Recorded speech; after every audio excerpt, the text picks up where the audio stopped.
هو الذي أرسل رسوله بالهدى ودين الحق ليظهره على الدين كله وكفى بالله شهيدا.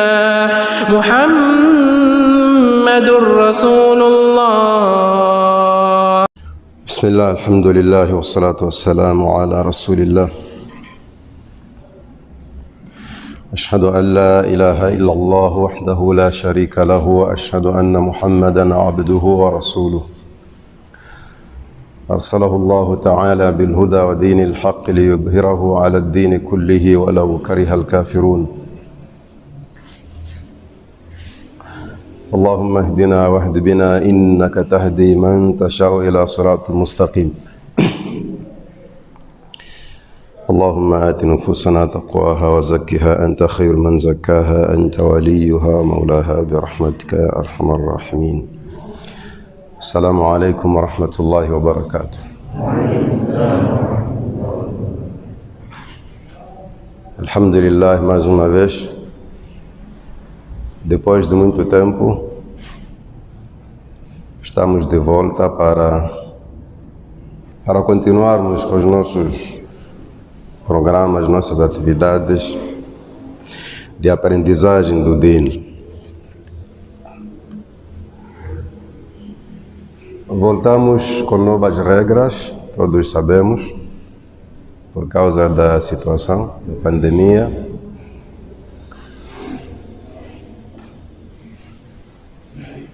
E não só, voltamos com novos temas. Nós vamos introduzir um novo tema, e esse tema chama-se As-Siratu Nabawiyya.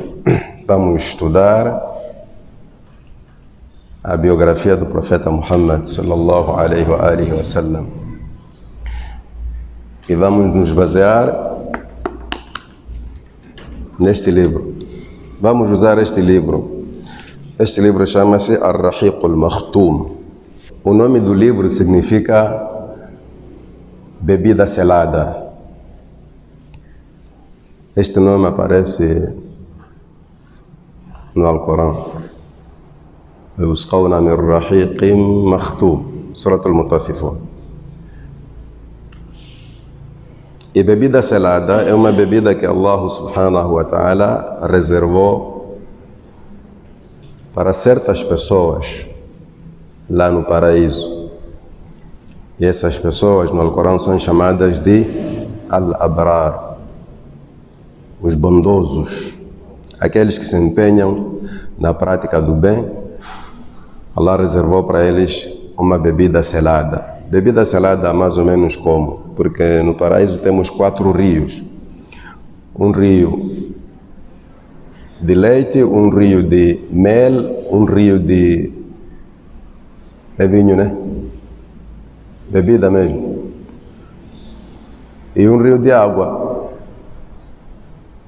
Nesses rios você vai e tira como quiser, mas esta bebida já é diferente, ela vem selada. Allah subhanahu wa ta'ala vai dar a essa pessoa selada, não é daquelas que você vai buscar como quiser. Ala kulli hal, o autor deste livro é um sheikh de origem indiana. Eu sempre disse que o Islã, o Alcorão, não é propriedade dos árabes, é uma mensagem que Allah enviou para toda a humanidade, e Allah facilita a quem Ele quer. Quem escreveu este livro é um sheikh indiano, por sorte já não está conosco. Nasceu em 1942 e faleceu em 2006. Uma daquelas boas pessoas que passaram por este dunya. Não vou aqui falar dele porque levaria muito tempo. E o nome dele é Safiur Rahman Al-Mubarak Afuri. Ala kulli hal, tem muitos livros que falam da biografia do profeta Muhammad sallallahu alaihi wa sallam. Eu escolhi este aqui porque é um dos melhores livros que falam da biografia do profeta Muhammad sallallahu alaihi wa sallam. Além de que este livro ganhou o primeiro lugar no concurso que se lançou no Paquistão já faz muito tempo, lançou a Liga Islâmica lançou um concurso no meio dos sheikhs para se fazer um livro resumido sobre a biografia do profeta Muhammad alayhi salatu wassalam. Dos livros escritos, este ganhou em primeiro lugar. E devo vos dizer que não vamos ler de parágrafo a parágrafo. Eu vou fazer o resumo que eu puder, aquilo que eu acho que é essencial para os muçulmanos saberem, mas a partir deste livro. Estamos juntos? Tudo bem. Neste livro, começa-se falando sobre a importância da biografia do profeta Muhammad sallallahu alaihi wa sallam. Nós sabemos o que é biografia. É mais ou menos a narração dos factos, a narração da história de uma pessoa. Normalmente, biografia é algo que uma pessoa escreve ou conta sobre outra pessoa. E aqui, os conhecedores muçulmanos estão a narrar a partir de fontes autênticas aquilo que foi a vida do profeta Muhammad sallallahu alaihi wa sallam. E quando falamos da vida do profeta Muhammad sallallahu alaihi wa sallam, não estamos a falar da vida de qualquer pessoa. Estamos a falar da vida de uma pessoa que Allah escolheu para servir de exemplo para a humanidade. Estamos a falar da vida de alguém que mudou a história em si, que endireitou as coisas que estavam tortas. Estamos a falar da vida de alguém que Allah escolheu com o seu conhecimento, no meio de muitas pessoas. E esta disciplina, este tema, é muito importante para nós muçulmanos no que diz respeito ao entendimento do Alcorão. Esta disciplina ajuda-nos a entender melhor o Corão. Eu só vou dar exemplo de um capítulo curto que todos nós conhecemos. Surat al-Duha. Alam yajidka yatiman fa'awa. Acaso Allah subhanahu wa ta'ala não encontrou a ti no estado de orfandade? Você não era órfão e Allah lhe acolheu? Aí já entra a sira. Aí já estamos a falar da biografia do profeta Muhammad alayhi salatu wassalam na infância. O profeta Muhammad sallallahu alaihi wa sallam era árabe de origem. Era árabe. Allah subhanahu wa ta'ala deixou claro no Alcorão que Ele nos criou a partir de duas pessoas e nos dividiu em nações. Ya ayyuhan nasu inna khalaqnakum min dhakarin wa untha wa ja'alnakum shu'uban wa qabail. Então, falando de origem, a origem do profeta Muhammad sallallahu alaihi wa sallam é árabe. E aqui surge uma necessidade. A palavra árabe, al-árabu, o que significa? O que significa al-árabu? Na língua árabe, esta palavra árabe significa o quê? A palavra árabe, na língua árabe, significa terra árida, deserto. Uma terra onde não nascem plantas, é difícil chover, há seca constante.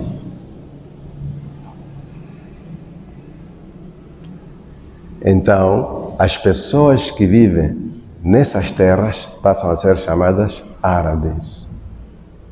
Então, a palavra árabe tem dois significados. Árabe local, árabe residente desse local. Então, quando falamos do profeta Muhammad sallallahu alaihi wa sallam, estamos a falar de uma pessoa que nasceu na Península Arábica e falava a língua árabe e ele era árabe. Não é uma pessoa estranha, não árabe que passou a viver na terra dos árabes e depois aprendeu a língua árabe. Não, estamos a falar de um árabe nativo puro. Só que os árabes dividem-se em 3 categorias ou em 3 grupos. Quando falamos desses 3 grupos, nós estamos a querer chegar aonde? Estamos a querer chegar a que grupo o profeta Muhammad alayhi salatu wassalam pertence. A primeira categoria ou o primeiro grupo de árabes chamam-se Al-Arabul Ba'ida. Al-Arabul Ba'ida, em português podemos dizer árabes extintos, que já não existem, antigos, os primitivos, que já não existem. No Alcorão são mencionadas 2 tribos, ou são mencionados 2 povos que fazem parte desses árabes que já não existem, que é o povo de Thamud e o povo de Ad. O povo de Thamud é aquele que recebeu o profeta Saleh, está? O povo de Ad é aquele que recebeu o profeta Hud. Estes 2 povos estão mencionados no Alcorão. Conta-se a história deles. Fazem parte dos árabes primitivos, os antigos, os extintos, que já não existem. Na verdade, no Alcorão fala-se de 4 profetas que eram puramente árabes. Neste caso, o profeta Saleh, o profeta Hud, o profeta Shu'aib, que estava naquela terra chamada Madian, e o profeta Muhammad sallallahu alaihi wa sallam. Estes são os 4 profetas árabes mencionados no Alcorão. O resto não são árabes. Então estamos a falar do primeiro grupo de árabes, chamado de Al-Arabu Al-Ba'ida, os árabes que já não existem. Não tem como você chegar a eles, já não existem. Já se foram. O segundo grupo são árabes chamados Al-Arabu Al-Ariba. Estes são árabes que provieram de um homem chamado Qahtani. Em outras palavras, são chamados Al-Arabu Al-Qahtaniya. Pois vamos entrar em detalhes, inshallah. E o terceiro grupo de árabes são chamados de Al-Arabu Al-Musta'riba. São árabes que não eram árabes, vieram de outras terras e se juntaram com os árabes, começaram a ter seus filhos, a sua descendência foi se juntando com os árabes e nasceram árabes puros. Esses também têm um outro nome, podem ser chamados de Al-Arabu Al-Adnaniya. Adnaniya porque no meio existia um homem chamado Adnan, e este Adnan é da linhagem do profeta Ismael. O profeta Ismael é filho do profeta Abraão. O que quer dizer que esta terceira categoria, ou este terceiro grupo de árabes, é onde pertence o profeta Muhammad sallallahu alaihi wa sallam. A partir do momento em que sabemos que o profeta Muhammad sallallahu alaihi wa sallam é da linhagem de Ismael, da linhagem de Ibrahim. Ibrahim não era árabe. Sabemos que o profeta Muhammad é um árabe puro, proveniente de árabes que nasceram a partir de pessoas não árabes. Não sei se está claro esse ponto. Aí surge a necessidade de buscarmos informações sobre como é que este Abraão chegou na terra dos árabes. É preciso ter em conta que nós estamos a falar de coisas de muito tempo, fora do nosso imaginar. Sabe, entre Ismael e Jesus Passaram 2000 anos.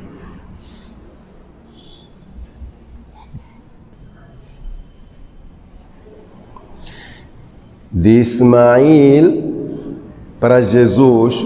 Eu estou a falar de Jesus por quê? Para não falar do profeta Muhammad, que apareceu depois de Jesus. Entre Ismael e Jesus passaram 2000 anos, 20 séculos. E nós queremos voltar para Ibrahim. Se estamos a falar do profeta Muhammad alayhi salatu wassalam, temos que voltar para Abraão. Abraão vivia no Iraque, numa pequena cidade chamada Ar. Assim mesmo, Ar. No sul do rio Eufrates. Quem estudou geografia pode ir ver no mapa. No sul do rio Eufrates. Saiu de lá para uma cidade chamada Harran. E de Harran mudou-se para uma cidade chamada Palestina. Esta Palestina mesmo, Filistina. Ele mudou-se para Filistina para, digamos, criar o seu centro de Dawa. Normalmente os profetas ficavam em cidades onde era fácil deslocar-se para outros pontos de referência. Os profetas sempre ficaram em cidades. Não vinham do campo. Sabem por quê, né? Porque pessoas de cidade têm essa tendência de desprezar pessoas do campo. Então, se o profeta viesse do campo, não diria nada. Quem é esse? Se vende na maíta, pá, deixa lá. Então, Allah sabia isso das pessoas. O que se passa? Que vinha vender esteiras ou... Então, os profetas nasciam em cidades e viviam em cidades para receber todas as pessoas, as da cidade e as de fora, do campo. Então, Ibrahim criou seu centro, aonde? Na Palestina.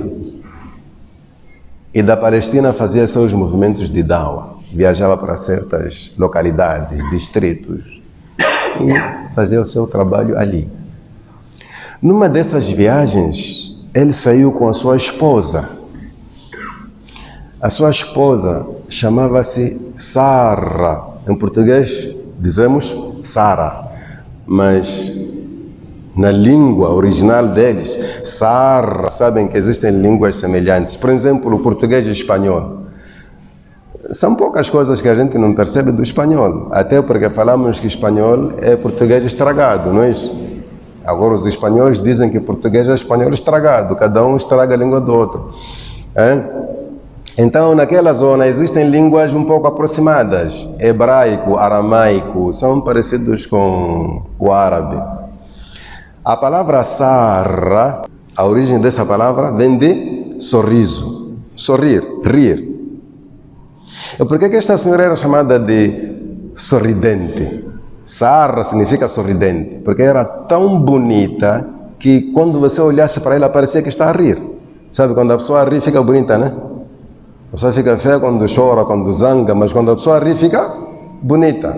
Então esta senhora era muito bonita que quando você olhasse para ela parecia que está a rir. Todo momento era assim. Então Nabi Ibrahim alayhi salatu wassalam saiu com ela numa dessas viagens de pregação e chegou numa terra onde o rei também não aguentava com mulheres bonitas. Havia regra ali. A polícia daquela terra ali, os soldados, aqueles capangas dele, quando vissem uma mulher bonita, mandavam uma mensagem para o rei. Alguém tinha que sair a correr para o rei. Mulher bonita. E imediatamente a senhora tinha que ser levada para lá, para o palácio. Então Ibrahim chega lá com essa mulher bonita que parece sorridente. A notícia chegou no rei, dizer, agora estão à espera do quê? Tragam aqui. Mas vem com um homem dizer, pá, é só amarrarem a senhora aí e traz a mulher. هو الذي أرسل رسوله بالهدى ودين الحق ليظهره على الدين كله وكفى بالله شهيدا محمد رسول الله